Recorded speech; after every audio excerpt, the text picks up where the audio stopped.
I don't care how many third world shitholes we have to bomb. I don't care how many of them we have to kill. I don't care how much collateral damage there is. I don't care how many people we have to throw into places like Guantanamo and torture. I hope our government puts a bullet in every one of their heads. And you know what? If they ever ask civilians to do it for them, I'll be the first to pull the trigger. And I don't care for having any mercy whatsoever at all. Why haven't we gathered up all the Saudi Arabian nationals in this country? We did it with Japan. In Japan, we took away everyone's basic rights. We can't claim that people have rights when they're the enemy, or you think they're the enemy. What did we do to the Japanese Americans who were born here of Japanese descent? We put them all in internment camps just for being the children of people from Japan who had no sympathies with that country. We just needed to watch them. We put them into camps. Well, we know Saudi Arabia is the enemy. Why aren't we doing something about their nationals in our country? Why aren't we putting them into camps or shipping them back, deporting them, putting them in the camps, doing something about them? We should have seized all Saudi Arabian assets in this country, declared war on Saudi Arabia, rounded up every one of their citizens living in our country and executed them on public television, and then fired multiple nuclear warheads at that country.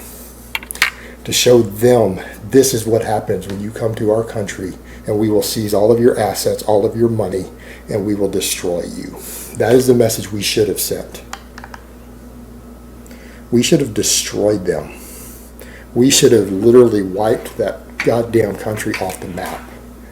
They should have gotten nukes, and we should have executed every single citizen of their country sitting in our country and seized all of their assets. We did it before with Hiroshima and Nagasaki, and I think that was the right choice then, and I think it's the right choice now to do the same thing to the country that came into here, hijacked 4 jets, and killed 5,000 of our citizens on our own soil.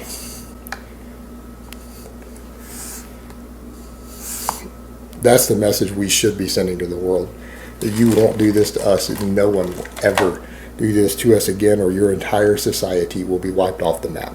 It will be annihilated from existence. That's what we should have done.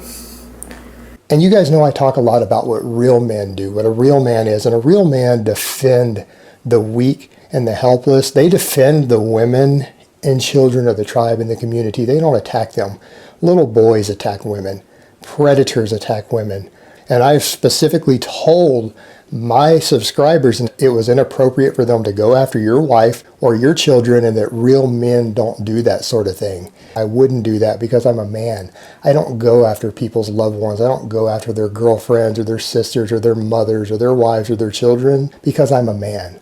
I will never go after any of your women and children. You know why? Because I'm a real man. I wouldn't do that because real men don't do that. They don't try to go after soft targets. They don't go after women and children. We should have destroyed them. We should have literally wiped that goddamn country off the map. It will be annihilated from existence. That's what we should have done.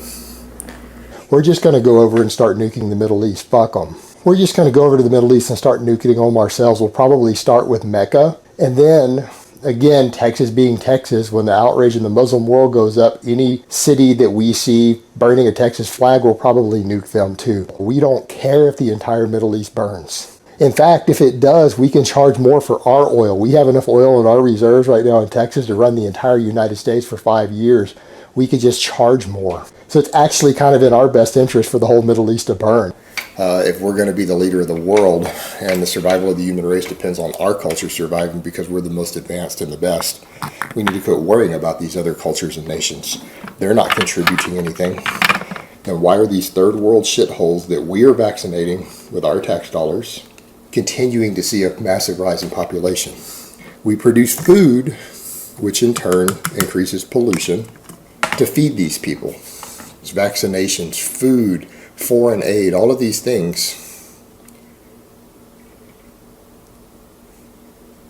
for populations that are only that contribute nothing to the human cause at all. Okay, how can we cut the population in half in this region over here? How do we do it humanely, at least? You know, we don't want to just come in and drop mustard bombs, but how can we do it humanely? And they're not doing anything. These populations are growing rapidly in the third world.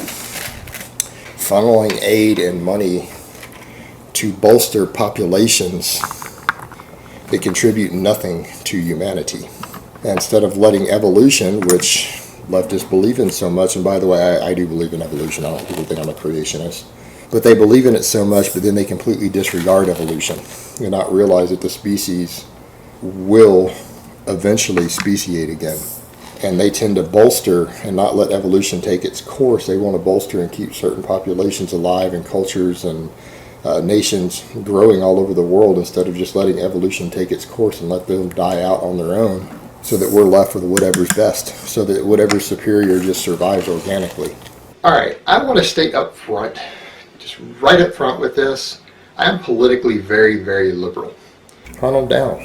Hunt them down and exterminate them. They're vermin. But politically, I am very liberal.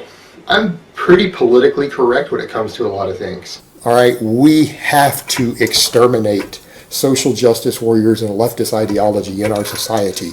We have to make them scared to speak up. I am extremely pro-equal rights. And like I said, we could arguably justify using the other first world countries that are out there. There are countries that if you're caught inside their country illegally, they execute you. Okay? We could get away with that if we put up a memo 30 days ahead of time. In English, Spanish, several other languages, letting them know they got 30 days to vacate the country. I am politically very, very liberal. We might have to start looking at cost-effective options. We might have to start going, well, a 30-cent bullet's a lot cheaper than a train ride. I am extremely pro-equal rights. Sometimes you've got to make hard decisions, and it could come to that. All right, I want to state up front, just right up front with this, I'm politically very, very liberal. I'm pretty politically correct when it comes to a lot of things. Every other male who opposes Trump is a cuck. Everyone who opposes the wall is a cuck. We could let them pick between execution or 10 years indentured servitude. We could put collars around their neck with a little small explosive device. If they try to take the collar off, run too far from a sensor, or if they try to rebel or become aggressive, you give the wardens the ability to press the button and detonate it.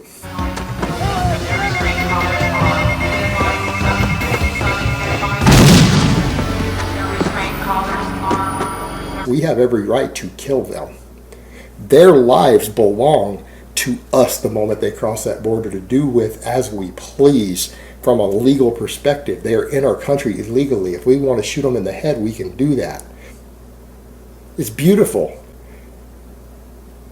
And that's exactly what we should do to the ones we catch who can't work. They're not capable of working that 10 years, and fine, just get rid of them. 9mm bullet to the head in a ditch, problem solved. And again, this is coming from someone who, if there is a Holocaust like there was before in the United States, I am a dead man. Screw them. We're clearly the superior ones, and they're only trying to denigrate us because they're scared of us. Maybe we need to just get rid of all of them.